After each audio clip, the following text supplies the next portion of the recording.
jamaah. Kemudian kita lanjutkan dengan talabul ilm, yakni belajar ilmu agama. Dan sebagaimana ungkapan Imam Malik bahwa kita duduk di sini belajar ilmu agama bukan menjadi mufti, tapi untuk diri kita, dan kita sampaikan kepada keluarga kita untuk kemudian kita amalkan. Dan itu harapan yang ada pada duduknya kita dalam majelis ilmu tersebut.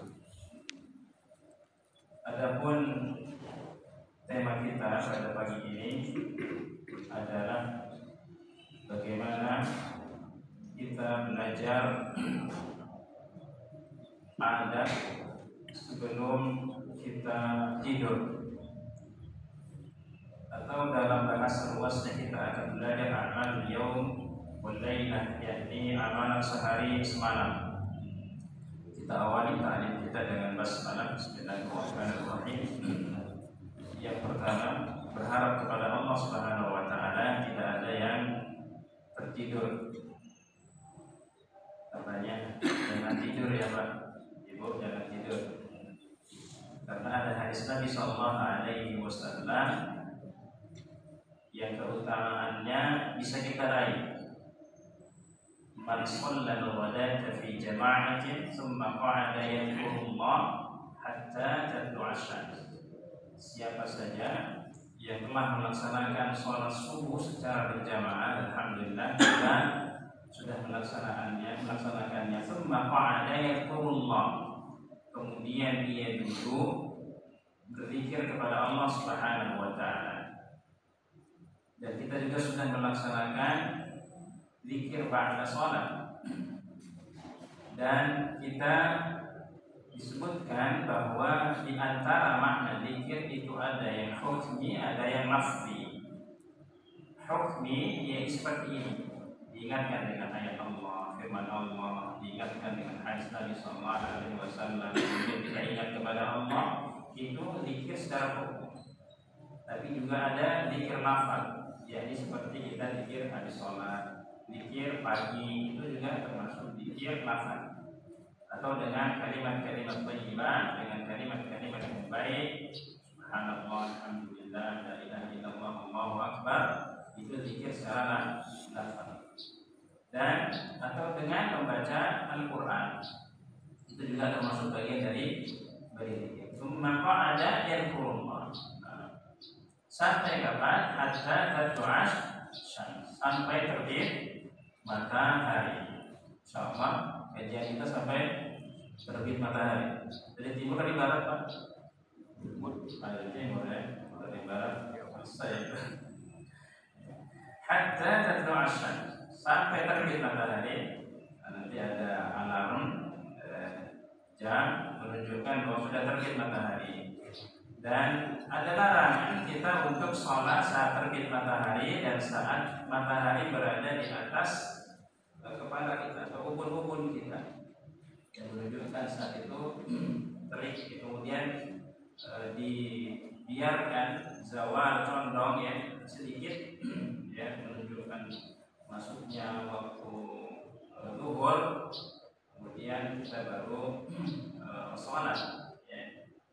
Nah, makanya kalau terbit matahari didiamkan dulu 10 menit, ya tidak langsung sholat. Nah inilah ukurannya. Kita sholat jamaah subuh, kemudian berzikir kepada Allah. Dan kayaknya di sini nggak ada summana, kemudian dia tertidur gitu ya, nggak ada ya. Sepakat ya Pak? Nggak ada kalimat yang tertidurnya.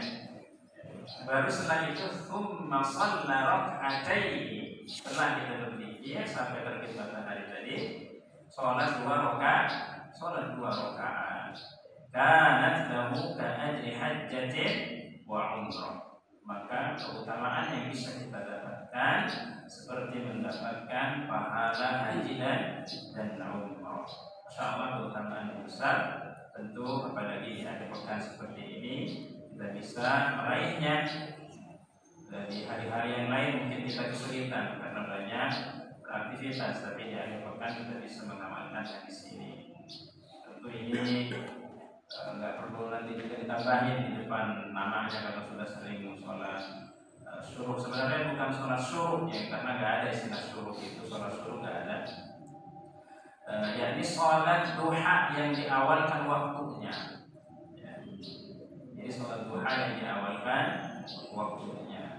Jadi penamaan sholat syuruk itu sebenarnya kurang tepat ya. Tapi sholat duha yang diawalkan waktunya. Jadi di awal saat terbit matahari diamkan 10 menit. Kalau dulu diukurnya dengan sedikit rompak begitu. Pahalanya tamatin, sempurna pahalanya. Nah, ini hadis yang mirip ya redaksinya.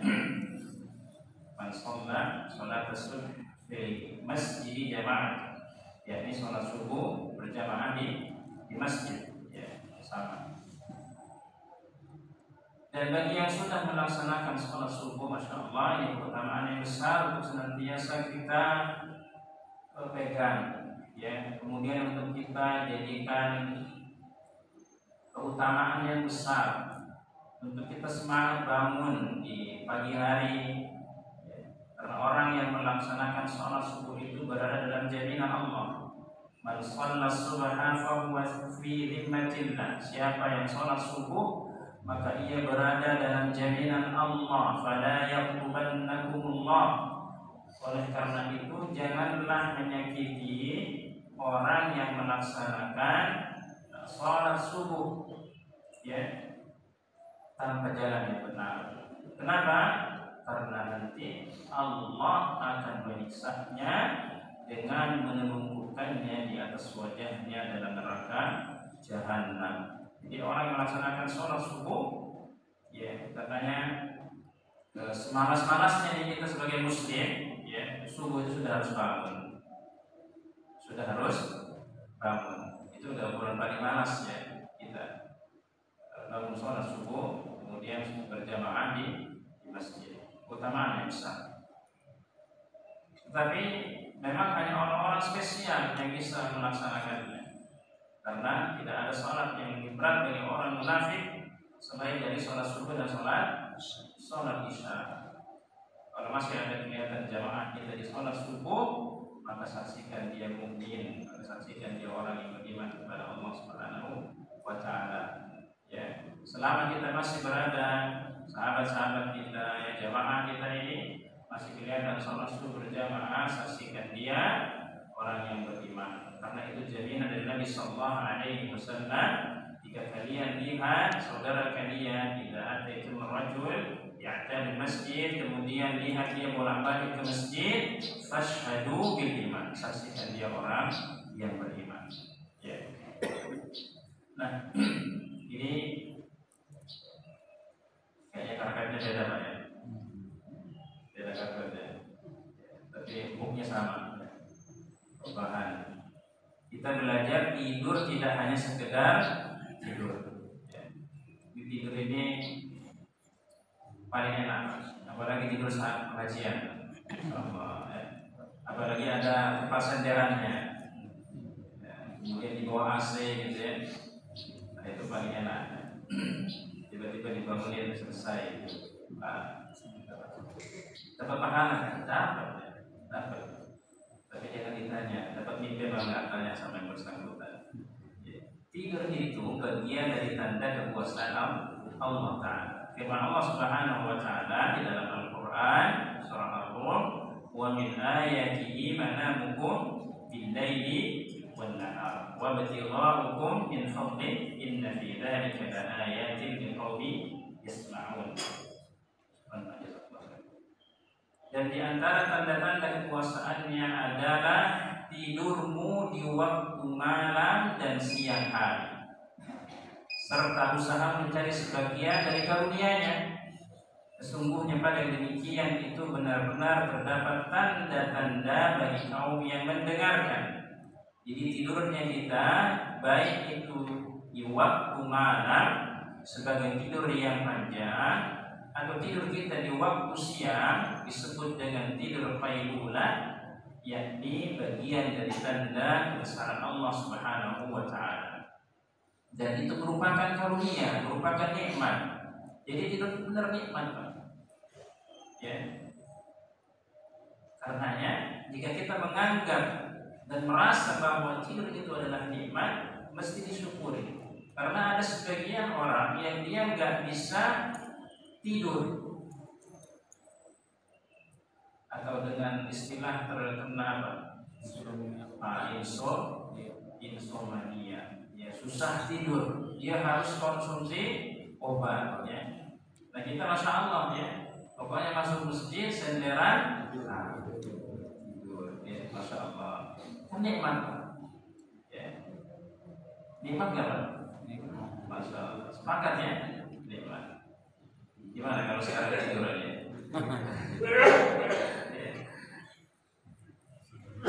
Karenanya perlu diperhatikan 3 waktu tidur ini. Dalam Al-Quran surah An-Nur, orang yang beriman hendaklah budak-budak lelaki dan wanita kalian dan orang-orang yang belum balik di antara kalian meminta izin kepada kalian 3 kali dalam satu hari, yakni waktunya disebutkan sebelum sholat subuh. Min qabli sholatil fajr wa hina tad'una thiyabakum min adh-dhahirah. Dan yang kedua, ketika kamu menanggalkan pakaian luarmu di tengah hari, siang hari. Wa min ba'di sholatil isya, dan sudah sholat isya, karena kita akan rehat yang panjang. Itulah 3 aurat bagimu, tidak ada dosa atasmu dan tidak pula atas mereka selain dari 3 waktu itu. Ya. Jadi ini waktu yang mesti kita perhatikan, dan ada penjelasan ya terkait dengan ayat ini.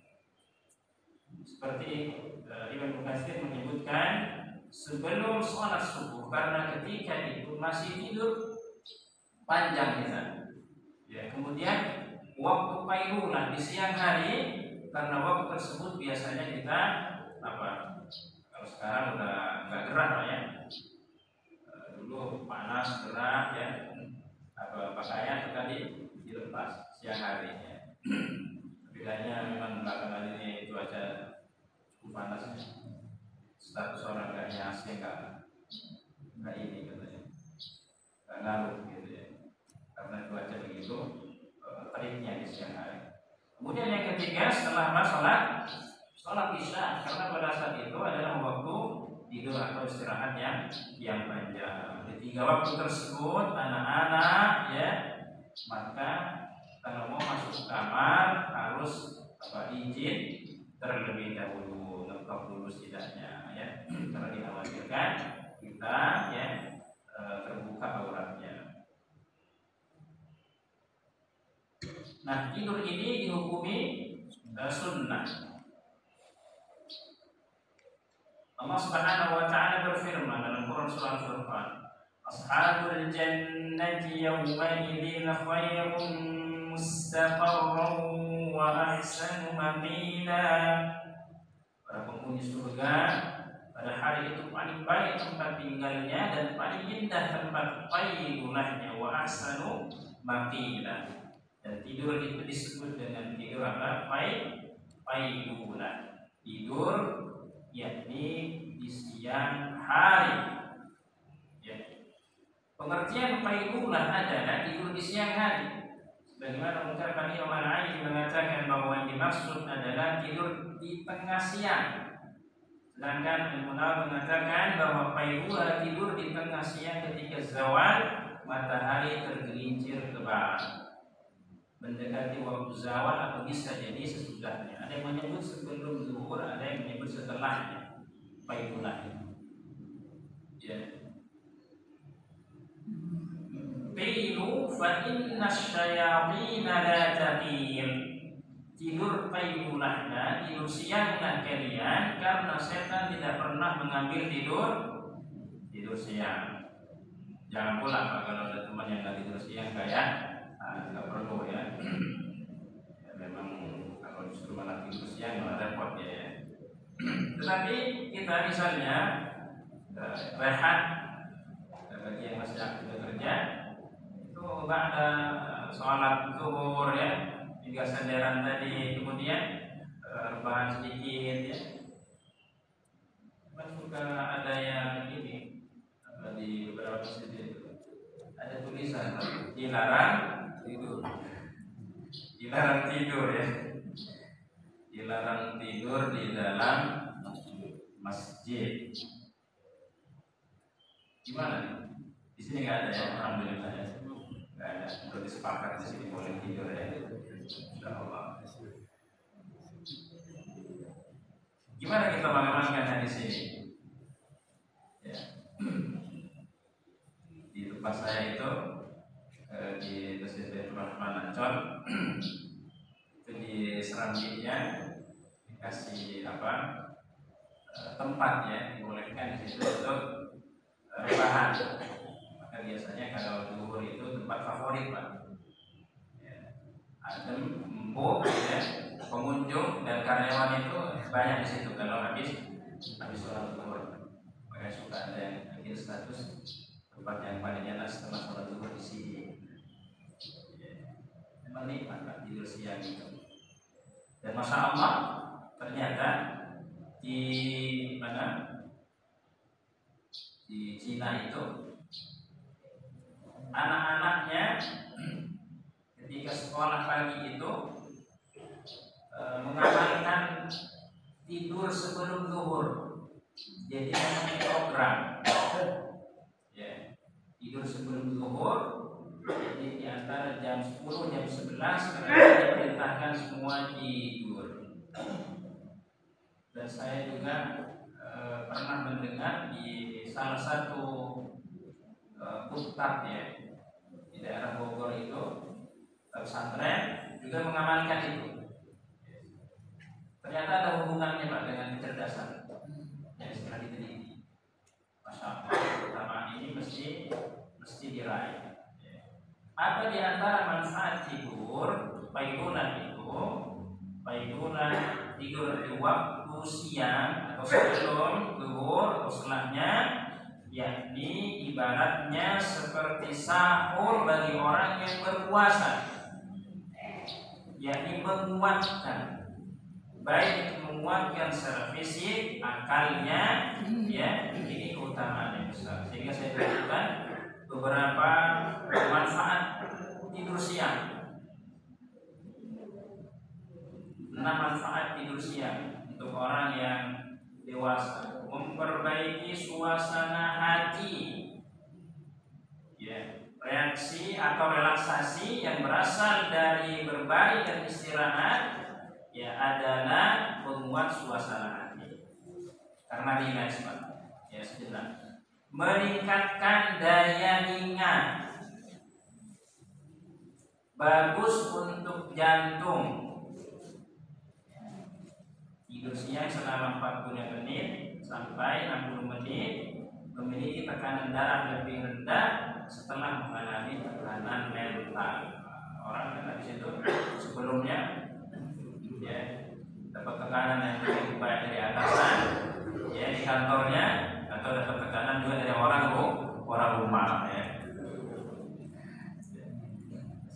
Tidur siang sebentar memberi manfaat yang besar, diantaranya lebih kreatif, ya, membantu menemukan ide dengan cara baru untuk menghasilkan sesuatu, ya, atau mungkin jawaban-jawaban yang lebih fresh maksudnya. Ya, ini manfaatnya ternyata adalah sunnah qailullah. Ya. Tapi anak kita kalau suruh tidur siang susah apa gampang? Ya, maunya muter terus anaknya. Kapan waktu qailullah? Pertama sebelum zuhur. Di antara yang memegang pendapat ini adalah Imam Syarbi rahimahullah dalam pernyataan beliau di atas. Kemudian yang kedua setelah zuhur. Ulama yang memegang pendapat ini di antaranya Al-Munawi Al-Aini rahimahullah. Jadi silahkan Pak, mana yang membuat kita nyaman.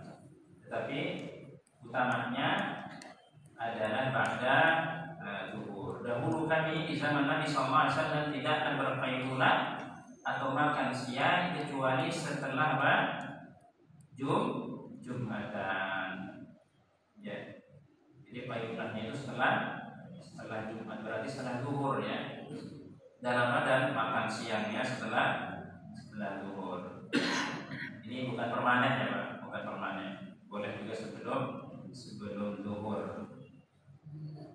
Hindari tidur di waktu tersebut, utamanya di waktu pagi. Rasulullah SAW berdoa, Allahumma barik li ummati fi bukuriha, ya Allah berkahi umatku di waktu paginya. Bagaimana kita akan mendapatkan keberkahan sementara umatnya dalam musim tidur? Makanya bangun pagi itu mahal karena jaga, ya. Aisyah radhiyallahu anha itu punya kebiasaan setelah sholat subuh berzikir, kemudian membaca Al-Quran sampai terbit matahari. Ya, kita bisa gunakan aktivitas yang lain. Ya, capek dengan berzikir, ya membaca, ya capek dengan membaca, mungkin bisa berzikir kembali. Biasanya kita supaya tidak tidur ganti posisi, ya ganti posisi, bergerak ya dari satu tempat ke tempat yang lain. Misalnya lagi di rumah ngaji gitu ya, kemudian ngantuk keluar sejenak, ngantuk kemudian pindah, kalau sudah ngantuk pindahnya kemana? Ke kamar ya, tidur juga. Ya. Allahumma barik li ummati fi bukuriha, ya Allah berkahi umatku di pagi hari. Kita sudah didoakan oleh Nabi SAW pagi dengan doa keberkahan. Ya, maka sangat beruntung jika pagi hari kita ini kemudian kita bersamai dengan Al-Quran, dengan belajar Al-Quran yang penuh juga dengan keberkahan. Ya, tidur setelah subuh kurang sehat, sebagai dijelaskan oleh ulama yang juga dikenal dengan seorang dokter Ibnu Qayyim al-Jauziyah. Beliau berkata, di antara yang bisa melemahkan, ya ini melemahkan ini maksudnya melemahkan diantaranya melemahkan syahwat, ya tidur di pagi hari. Wa huwa mudirrun jiddan bil badani li irfaihi al badan wa ifsadihi lil fadalat allati yanbaghi tahdiduha bir riyadhah. Tidur setelah subuh sangat berbahaya bagi badan karena melemahkan, merusak badan karena sisa-sisa metabolisme yang seharusnya diurai dengan beraktivitas, diantaranya birriyadhah, yakni olahraga. Ya, jadi bersama kita sangat kaya generasi, ya diantaranya kita diminta untuk hindari tidur pagi, aktivitas saja bergerak, ya, supaya tidak tidur. Tidur setelah subuh mencegah rizki, karena waktu subuh adalah waktu mencari rizki, ya, dan waktu dibagikannya rizki. Tidur setelah subuh suatu hal yang dilarang atau makruh kecuali ada penyebab atau ada keperluannya. Makanya tidak dihukumi haram, ya tercela aja, kurang baik, ya kalau kita tidur setelah subuh. Orang tua kita menyebut dulu jangan tidur pagi, rezeki kita dipatok ayam, ya karena ayam lagi yang matok kita sekarang ya, banyak yang matok kalau kita tidur pagi. Makanya diantara para ulama yang memang yang lain berprofesi sebagai pedagang, yaitu pagi-pagi sudah aktivitas sampai jam 9, jam 10. Setelah itu tutup tokonya, kemudian kembali lagi ke masjid. Itu kan masalah. Ya, karena memang ramainya pagi. Pasar itu ramainya pagi tradisional ya. Jadi kalau mall gitu justru balik ya, siang ya, sampai malam. Ya.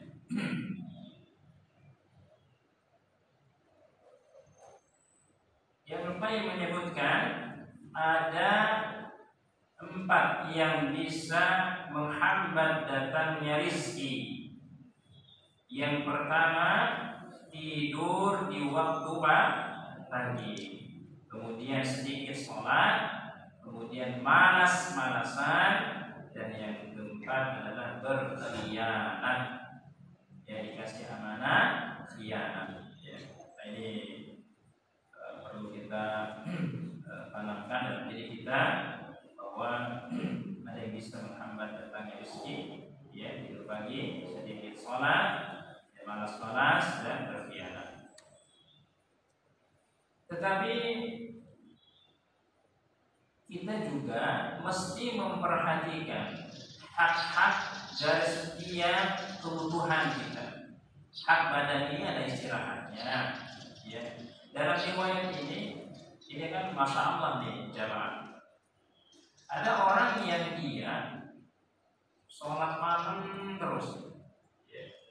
Kemudian ada yang puasa terus, kemudian ada yang ngejomblo terus. Ya. Ini ada yang jomblo, ya, ada ya. Sampai ngacung tangan lagi kalau ada ibu di sebelah. Ya. Ada yang wajah-wajah senior semua ini. Ya.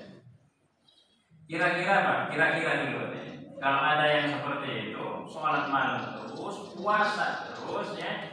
Tapi dalam rangka beribadah, sholat, bagus kan? Bagus ya. Ya. Kita sama Pak. Tapi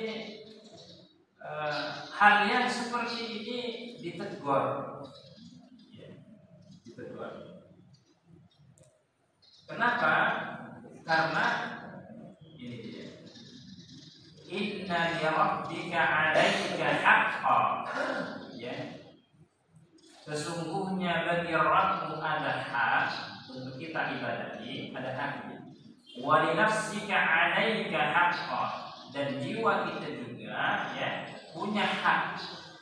Wa li ahlika 'alaika haqqan, keluarga kita juga punya hak atas diri kita ini. Fa'ati kulli haqqin haqqah, maka penuhilah masing-masing, ya, hak tersebut. Apa di antara hak jiwa itu? Jasad kita ini punya hak untuk istirahat. Wa li ahlika 'alaika haqqah, keluarga kita juga punya hak untuk kita bisa bercengkrama. Ya, kata Nabi sallallahu alaihi wasallam, dengan istrinya ngajak jalan, ngajak main, ya, makan bareng. Maka dalam satu riwayat Nabi sallallahu alaihi wasallam, yaitu di mana Aisyah radhiyallahu anha meletakkan bibirnya di gelas tersebut, maka di situlah Nabi meletakkan bibirnya juga. Minum makan bareng. Maka dalam riwayat yang lain, di mana Nabi sallallahu alaihi wasallam melihat Aisyah radhiyallahu anha makan daging, maka di situ juga Nabi sallallahu alaihi wasallam memakan daging tersebut. Seperti itu. Ya. Artinya bersentrama. Bahkan Aisyah radhiyallahu anha pernah ditemani apa? Bahasa kitanya melihat anak-anak yang sedang bermain di dalam masjid, ya. Artinya nonton bareng, ya, permainan. Punya hak keluarga kita di atas diri kita ini. Jangan sebentar, ya, tar dulu Pak, aku selesai dulu nih one jus nih, ya. Belum sampai targetnya, tar dulu, ya. Masya Allah Pak, keluarga itu kita ini bercengkrama, ngobrol itu bagian dari kebaikan, dan itu semuanya bisa terhitung ibadah. Ini Masya Allah, ini kan masuk senior semua ini. Kira-kira nih Pak, kira-kira aja. Ini istri saya di sini ikutnya hadir. Kira-kira dengan ibu bosan nggak Pak? Bosan nggak? Nggak. Di sini nggak ada semuanya bawa istri ya. Kira-kira yang bisa bilang bosan nggak Pak? Kira aja dulu, nggak ada ibu sebelah, nggak ada. Atau kepada ibu aja, ibu. Ya, oh, kira-kira sama bapak bosan nggak?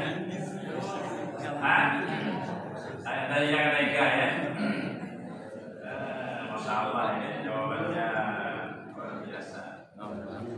Jamaah, kalau nggak difahami keluarga itu adalah ibadah kita, maka siapa yang bilang nggak bosan, Pak?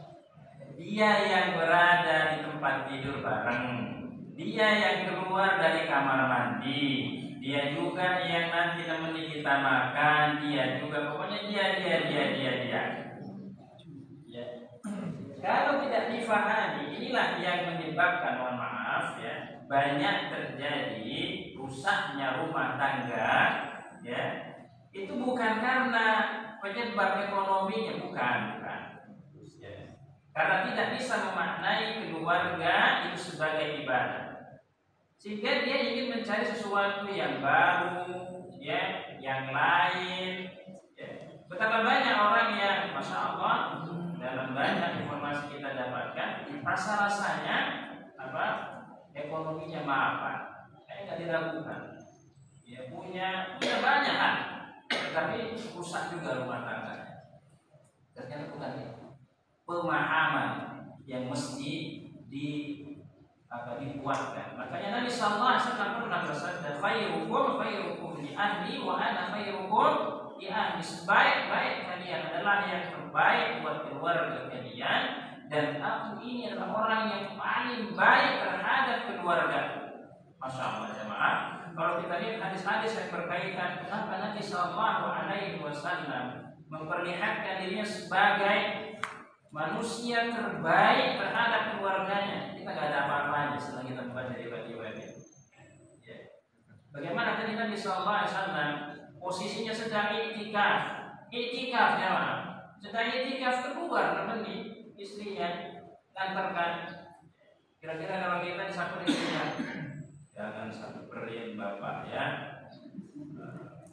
Bapak lagi iktikaf 10 terakhir nggak pulang. Saya dapat seperti itu, Pak. Kalau saya masih kuliah dulu, ya, istrinya yang WA ke saya, Pak, tolong sampaikan ke Pak ini, kenapa Bu motor di rumah hilang? Saya sampaikan kepada beliau, masya Allah, luar biasa semangat beliau. Sejak dulu memang beliau begitu, kan berubah. Apa jawabannya? Ternyata beliau nggak bawa handphone, Pak, ini nggak mau diganggu. Ya. Padahal Nabi sallallahu alaihi wasallam pernah bersabda, kita menyelesaikan urusan saudara muslim kita, ya, menyelesaikan urusan saudara muslim, ya Pak, ada ikatan darah muslim itu lebih baik daripada apa? Kita melaksanakan iktikaf di masjidku, Masjid Nabawi. Lalu bagaimana kalau kita menyelesaikan urusan orang rumah? Pokoknya, kalau sudah ada pokoknya, ibu jadi ngerti kan? Pokoknya jangan ganggu bapak. Pulang-pulang tapi takbiran. Apa jawab beliau itu ketika saya sampaikan, Pak, motor di rumah kita. Memang Ustaz, kalau saya balik ketemu motor, bukan sih, saya bilang, udah saya nggak usah pulang kalau begitu, tolong sampaikan aja, katanya. Masya Allah. Ya. Punya hak semua, Pak, untuk kita ini. Keluarga kita ada haknya. Ya. Jadi pernah terjadi di zaman Nabi SAW, orang yang sholat malam sepanjang malam nggak tidur, kemudian orang yang puasa sedang berbuka-buka, kemudian yang jomblo, ya, maka ujung dari hadis ini yang panjang tadi selalu dibaca oleh Pak pengguru kita, faman raghiba an sunnati, ya, an-nikah sunnati, itu kan, nikah itu adalah sunnahku, siapa yang enggan terhadap sunnahku bukan bagian dari golonganku. Itu ujungnya tuh yang dibaca. Sebelumnya itu 3 orang tadi, ya. Nah, kita baru masuk ke adabnya. Ya, adab sebelum tidur. Ya, apa yang mesti kita lakukan sebelum tidur? Yang pertama, baca WA. Otomatis. Sebelum tidur baca WA. Suami saya bercahaya, Pak Ustaz, mukanya. Iya, lah, kamu udah dimatiin. Ya, bercahaya. Ternyata dua-duanya sama-sama bercahaya. Jadi ternyata ini ada efek negatif ya kalau kita terlalu sering di depan ada yang menyebut setan gepeng, Pak. Ya, setan gepeng katanya. Tergantung kitanya ya. Ini smartphone, betul-betul smart ya, kita yang menjadi bodoh ya. Ketika dengan handphone ini, harusnya kita lebih smart juga. Yang pertama tidur di awal malam, tidak begadang. Ya tidak apa? Begadang. Orang tua semua di sini, masya Allah, ya. Ini sudah pengalamannya sangat banyak. Kita suka bertanya, saya dan anak-anak suka mikir dulu sama orang tua. Orang tua kok jam 3 udah bangun gitu. Padahal kalau dulu kan nggak ada alarm ya. Udah ke pasar gitu. Udah tiba-tiba udah ada suara di dapur ya. Tunggu udah itu gitu. Nggak ada alarm dulu, nggak ada. Ya. Ternyata memang di antara tipsnya adalah harus tidur lebih awal. Biar nanti mudah. Dan masalah. Saya pernah mengikuti satu pelatihan jamaah. Menghafal satu halaman itu 15 menit. Satu halaman 15 menit. Saya ikuti pelatihan itu di daerah Tasik sana. Dan ternyata yang diungkap adalah salah satunya perbaiki kualitas tidur. Dan inilah jadi kunci dalam salah satu buku bagaimana manajemen waktu para ulama ketika belajar itu diantaranya adalah kualitas tidur. Dan diantara kualitas tidur yang terbaik itu adalah yakni setelah Isya. Mau bukti Pak? Anak kita karena nggak diprogram dia ketidurannya bahkan sebelum Isya. Nanti dia bangun jam 11. Kira-kira lemes apa kuat terus Pak? Muter dia kan? Kenapa? Karena sudah terpenuhi waktu tidurnya. Ya, hanya saja dia ketiduran, nggak diprogram. Ya, satu di daerah Gatot Subroto itu ada direktur Telkom, 2 tahun hafal Quran. Direktur itu kira-kira sibuk apa santai? 2 tahun hafal Quran. Di antara caranya dia mengungkapkan tidur habis Isya jam 12 bangun. 3 bulan pertama perjuangan yang paling berat. Setelah itu alarm tubuhnya udah otomatis, sudah nggak pakai alarm. Dan begitulah memang para ulama kita yang manajemen waktu. Jadi tidur cepat, nanti bangun cepat. Setelah itu digunakan apa? Untuk belajar. Ya, belajar sampai nanti ya sepertiga akhir digunakan untuk sholat. Baru setelahnya munajat kepada Allah, istighfar, munafur kepada Allah. Ya, ini manajemen waktu. Dan Nabi sallallahu alaihi wasallam ya kana yakrahu an-nawma qabla al-isya wal hadits ba'da. Rasulullah sallallahu membenci tidur sebelum salat isya ya dan ngobrol-ngobrol setelahnya. Makanya istilah apa sekarang ini banyak yang kritisi ya, baik itu akademisi terutama dari bidang kesehatan, banyak anak muda yang obesitas dan terkena diabetes meletus ya, sudah meletus sekarang diabetesnya. Itu karena apa?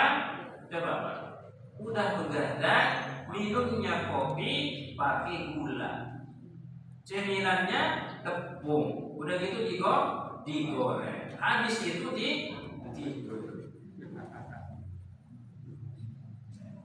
Yang miris lagi ustadznya, pengajian ba'da isya, habis isya makan kebuli, pakai kambing, habis isya ustadznya tidur, subuh ngajar lagi. Ini fenomena Pak, Masya Allah.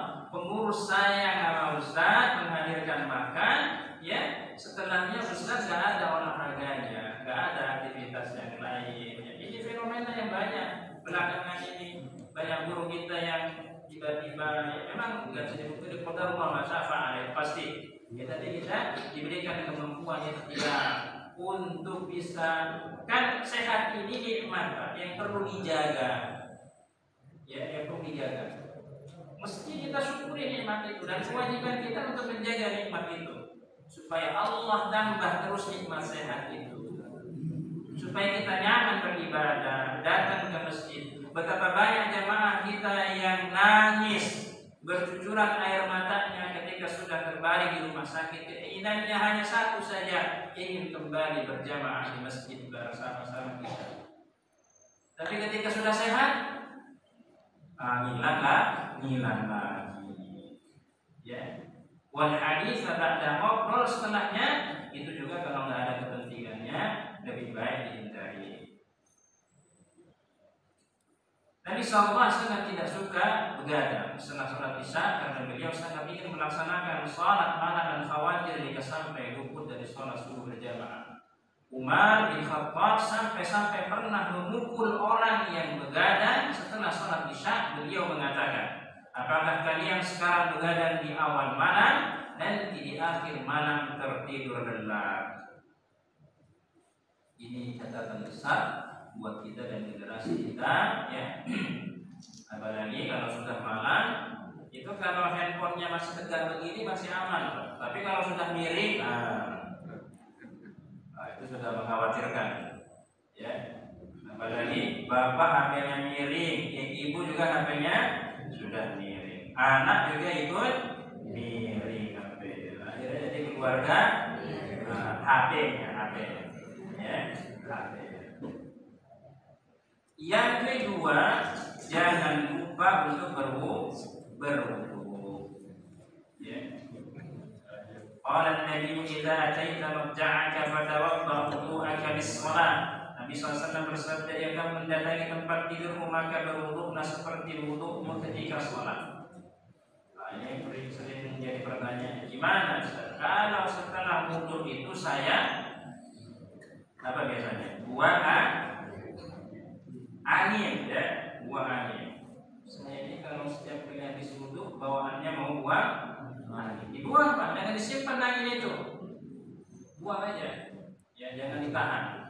Karena di antara yang bikin was-was itu yuwaswisu fi sudurin nas itulah syaitan. Nah, di antaranya datang dengan apa?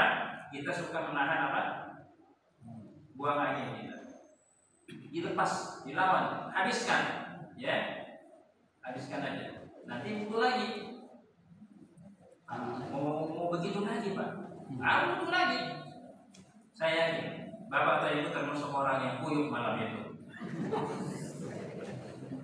Karena sudah bolak-balik wudu, ya. Jangan agak tidur Pak Ustaz. Basah saya. Ya. Jadi sudah terasa apa? Kayaknya nggak bisa, sudah selesai, ya. Kita sudah mengamalkan. Tapi saya pernah punya dosen, dia suka ruqyah. Ada mahasiswanya, ya, dia konsultasi, dia mengatakan, Ustaz, saya setiap kali wudu bawaannya mau apa? Mau buang angin. Apakah selama yang begitu? Sepertinya ini Ustaz. Kemudian di ruqyah, ada respon Pak. Hati-hati. Ada nggak yang begitu jamaah? Kayak nggak ada, ya? Nggak ada. Nanti kalau ada di ruqyah.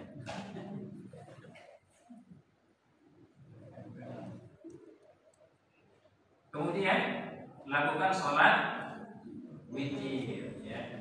Ini senior, ya, jamaah sepuh di sini suka mengamalkan itu. Biasanya diamalkannya habis sholat isya, ba'diyah, ya, disambung lagi dengan witir. Biasanya banyak begitu, ya, senior. Dan yang mengamalkan ini adalah apa?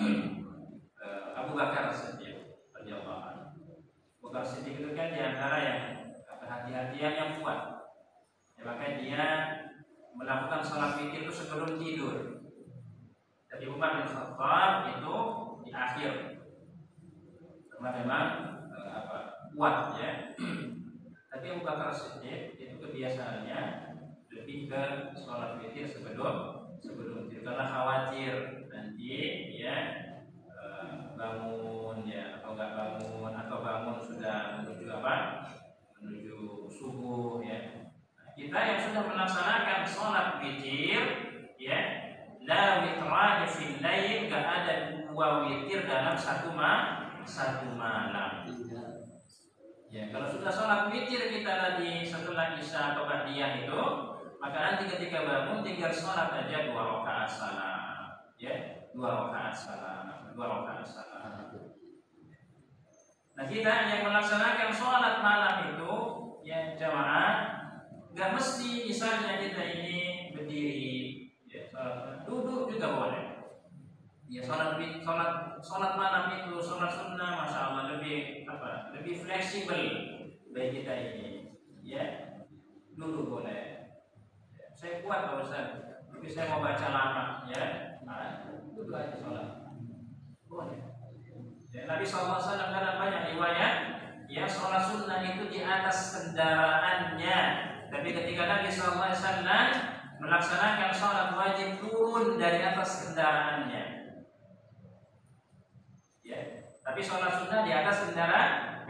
Tapi sholat wajib turun. Nah kita, ya kalau misalnya letih gitu ya, untuk bangun, ya kita boleh sholat dalam posisi duduk. Auswanya Khalil bi thalathin, kata Abu Hurairah radhiyallahu anhu, ya kekasihku Rasulullah SAW maksudnya mewasiatkan kepadaku dengan 3 hal. Ayyamin bis salasati ayyamin, siyam salasati ayyamin. Puasa 3 hari setiap 40 bulan ikut syahr. Puasa ayyamun bid. Kata Imam Syaukani, misalnya jamaah, kan ayyamul bid itu yang utama 13, 14, 15. Pak Ustaz, udah 13, 14, 15 kondangan. Ya kan? Boleh diganti di hari yang lainnya yang kita bisa berurutan, baik 21, 22, 23. Ya, nggak mesti kalau udah melewat 13, 14, 15, wah kayaknya lega banget dah. Ya. Ini juga jadi wasiat buat kita, seminimal-minimalnya puasa dalam sebulan itu 3 hari. Seminimal-minimalnya puasa. Artinya puasa yang paling minimal. Ya, bagi kita. Boleh nggak diganti di hari yang lain untuk tidak jadi kebiasaan? Boleh. Ya, tapi utamanya karena hadisnya menyebutkan 13, 14, 15. Atau misalnya kita sudah melaksanakan dalam bulan Syawal, misalnya kita telah melaksanakan puasa 6 hari, ya, maka puasa yang ini sudah dirasa cukup karena sudah lebih dari 3 hari. Ya, tapi kalau kita mau melaksanakannya dengan di 13, 14, 15, kemudian puasa Syawal berjalan, masya Allah, baik, ya, luar biasa. Ya, warak'ati yang duha, kemudian berikutnya sholat duha minimal berapa? 2 rakaat. Dan ini jadi sedekah kita, Pak, atas persendian kita yang jumlahnya berapa? 360 persendian. Jadi tubuh kita ini punya ruas persendian jumlahnya 360 yang tiap paginya diminta untuk sedekah. Di antara sedekah kita nunjukin orang jalan itu sedekah, ngangkatin barang ke atas kendaraannya sedekah. Ya, bahkan nutupin ludah, ya kalau dulu nutupin ludah, ya bekas orang meludah juga jadi sedekah. Kan sahabat terus nanya, gimana Rasulullah kalau nggak bisa, gimana kalau nggak bisa, ya kalau 360 persendian itu kalau disedekahkan nggak ada yang mampu, maka Nabi SAW berkunjung dengan 2 rakaat di pagi hari sudah mencukupinya. Ini mudah. ya, udah nggak pakai dana ya, pakai biaya. Wa an utira qabla an anam, dan sholat witir sebelum tidur. Cuma ini nggak ada bunyi-bunyinya. Ada. Oh, nggak ada bunyi. 5 menit lagi. Ada tuh yang bunyi. Iya, 5 menit lagi. Ada yang menit. Baik. Jangan sampai nggak bunyi ya. Batuk aja, batuk 5 kali. Jangan 6 kali, khawatir COVID. Ada lagi soalnya kan. Nah ini gak familiar di kita nih, memakai apa? Celak mata. Pakai celak Pak. Tapi kalau nggak ada, kalau celak itu kan juga bisa dapatkan dari orang yang habis pulang aja atau umroh ya, juga dikasih. Dipakai nggak Pak? Ibu maaf ya, bapak. Kalau nggak ada celak mata yang asli, nggak usah disiapin pakai pensil 2B gitu, nggak usah. Kira sama gitu warnanya gitu ya, nggak usah. Ya, khawatir malah merusak mata. Ini keutamaan yang karena Rasulullah SAW mukhulatun yajtahidu biha inda naum salasan fi kulli ain. Dan Rasulullah SAW memiliki celak yang beliau pakai menjelang tidur sebanyak 3 kali di masing-masing matanya. Di antara keutamaannya mencerahkan mata, ketika dengan sebutnya. Hati-hati jangan ketebelan, ya. Ibu jangan ketebelan Bu, ya. Khawatir bapak teriak ya. Hendaknya mengibaskan tempat tidur. Dikibas-kibas dulu, ya. Rasulullah SAW bersabda, "Idza jahadukum ila firashi falyakhudh dahilah izari falyanfud biha firashahu wal yusammillah fa innahu la ya'lamu ma khalafahu ba'da." Jika salah seorang di antara kalian menuju tempat tidurnya, maka ambillah potongan kain. Ya, kalau nggak ada potongan kain boleh sapu taburi. Jangan sapu itu, jangan sapu yang sapu lidi, suka ada kan? Dengan khusus, maka mengibaskan tempat tidurnya dengan kain tersebut sambil mengucapkan Bismillah, Bismillah, Bismillah, Bismillah, Bismillah. Nah, ibu yang sering safar masuk hotel, jangan lupa ya, kibaskan dulu sebelum rebahan. Bismillah, Bismillah, Bismillah. Ya. Banget Ustaz, ada bahan. Karena kita aman, tidak pernah tahu apa yang terjadi sepeninggalnya kita tadi terhadap tempat tersebut. Apa maksudnya? Ya, khawatir di situ masih ada yang terbahan. Siapa? Jin ya, betapanya. Ya. Saya pernah punya di Ancol itu ada cerita yang orang yang bersangkutan langsung sama saya. Allah yarhamhu Ustaz Jihan ya, tinggal di Bogor. Dia ketika di tempat tidurnya itu ada perempuan. Jangan bilang itu istrinya Ustaz ya. Saya tidak pernah, umur saya kata dia, saya tidak pernah melihat perempuan itu. Dan kayaknya kata beliau, itulah perempuan yang paling cantik saya pernah lihat. Saya melihat begini, dia tersenyum. Kenapa tiba-tiba berada di kasur saya? Tapi setelah saya membaca ayat kursi, ketika saya berbalik lagi kemudian nggak ada.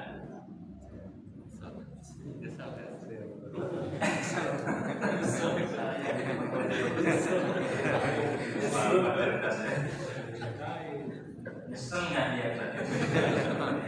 Karena nggak ada. Tapi sebenarnya Allah a'lam siapa dia. Dia nggak bisa pastikan. Tapi secepat itu ada yang menghilangnya. Secepat itu menghilangnya. Tapi inilah fa innahu la ya'lamu ma khalafahu ba'da. Tidak pernah tahu apa yang terjadi setelah kita pergi dari tempat tersebut. Ya. makanya perlu dikitaskan. Baik jemaah, waktunya sudah habis. Insyaallah kapan-kapan ada waktu lagi ya kita sambung lagi. Kita belum masuk ke zikir sebelum tidur. Ya, ini miring ke sebelah kanan ya, itfaji ala syafiqal iman. Tidur kita yang pertama miring ke kanan. Setelah itu wallahu a'lam. Ya, kaki di kepala di kaki ya, karena gelisah ya. Ada yang dia, nah ini posisi tengkurap nggak boleh ya, nggak boleh tidur posisi tengkurap itu dimakruhkan, apalagi tidur melentang bisa mati ya. Sepakat nggak melentang bisa mati? Tidur melentang bisa mati. Ada nggak yang tidur gelisah, nggak bisa tidur? Nggak baca doa.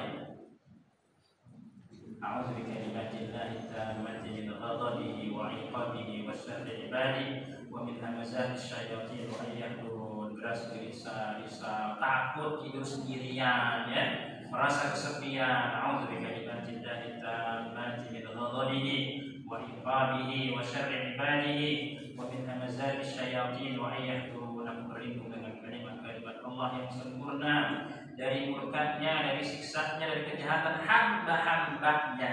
Karena ada yang buat, ada yang disuruh yang untuk membuat kita memang tidur yang tidak nyaman atau bahkan tidak bisa tidur, dari dorongan para syaitan dan dari kedatangan mereka kepada hadis riwayat Imam Abu Dawud.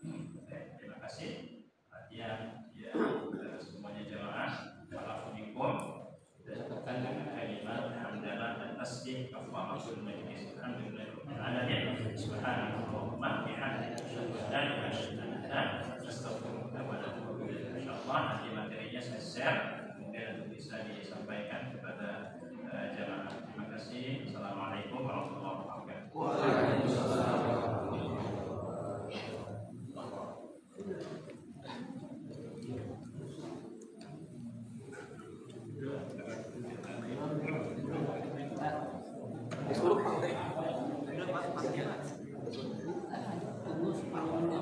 Lihat 29 pas benar.